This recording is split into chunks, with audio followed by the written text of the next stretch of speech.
Hello, it's me, Dennis the Menace. As you can see, I finally bleached my hair.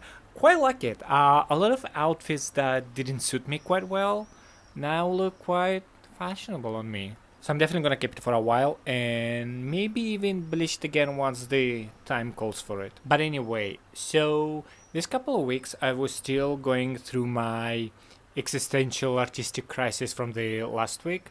I've been painting a lot and I've been enjoying it, but I realized two things. First is that I keep trying to paint more looser and more expressive, but I keep using the smallest brush that I have, which is this one, number 0. Can you see it? Yes, obviously if you want to paint looser, you need to use bigger brushes, but I honestly thought I was pulling it off. So today, I'll be using a, what is it, number 4.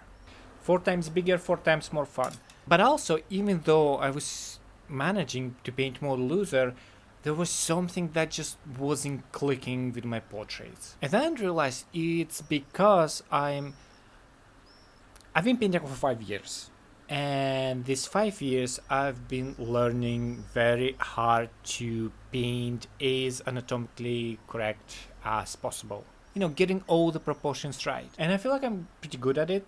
Once I paint the face, I feel like it's anatomically correct. But I also feel that that's what's been the bane of me. I feel like because I try to be so correct with the proportions, I make the bodies and the postures of my paintings look too stiff. And it's something that I want to put the remedy on. So I thought that in this time, instead of making this perfect drawing before starting the painting process stage, I'm gonna leave the drawing somewhat deformed. That's what I've been trying to do these weeks.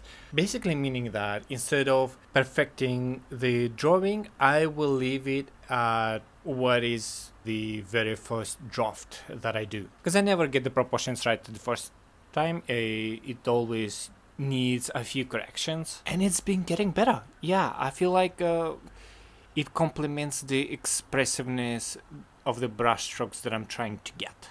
So I am working on a bigger painting, a full body one, but today, for a little bit of practice with my bigger brush, we'll do another bust painting and just try and be free from the bounds of perfect proportions. So the initial sketch went as planned. It took me probably like 10 minutes, which is such a blast compared to how long it usually takes me to sketch. And I said many times, I don't like drawing. I love painting, but I'm not a fan of drawing. Although I have been forcing myself to draw for about 5 hours a week because I can't deny how important and related it is to a good painting. And with this new approach that I'm doing now, I get to draw a little without trying to excel and then fix whatever I want to be fixed through painting. And I've been doing so much better regarding not asking for perfectionism of myself. I remember when I started painting in 2020, I could not finish a single painting. I would be hating them so much only halfway through that I simply could not bear to keep working on them, which is such a mistake. Art and perfectionism don't really get along, especially in portraiture where imperfectionism is personality. A crooked smile, a shadow that's a little bit too harsh on the forehead, a nose that's a little bit too wonky. They make such unique, remarkable, and memorable faces. But it is true that perfectionism always manages to sneak in, convince you to start over, to stop halfway through because it's not good enough, and you tell yourself that that's okay. I might not have finished this painting, but I surely learned something to help me with the next one. But in my experience, nothing teaches you more than a finished painting. Because progress happens when you let go of needing every detail to be flawless. Just be there for your painting, finish it.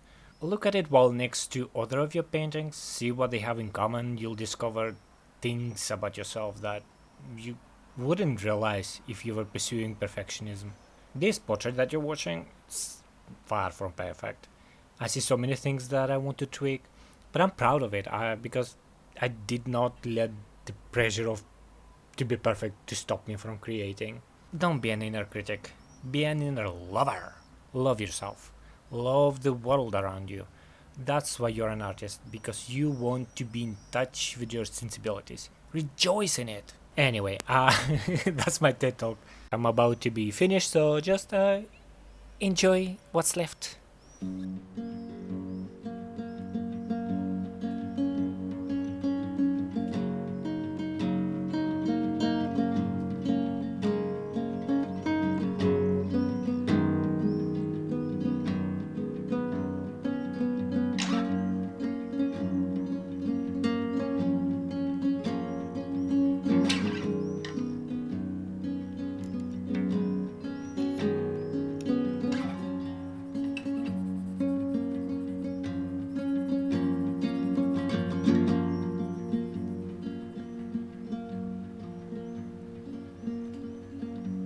Wow, that was great. Definitely worked. I decided to give him some earring as a little bit update to the times. And yes, I definitely feel more happier painting this way. Like, definitely, I mean, look at those floppy ears, this huge forehead, just a lot of things that need correction. But I'm so happy with how it's looking. Just feels more alive. The everything, the painting and just his face in general. Like I feel that there's actually a soul behind those eyes, which a lot of times is not the case with my previous portraits. So yeah, that was cool.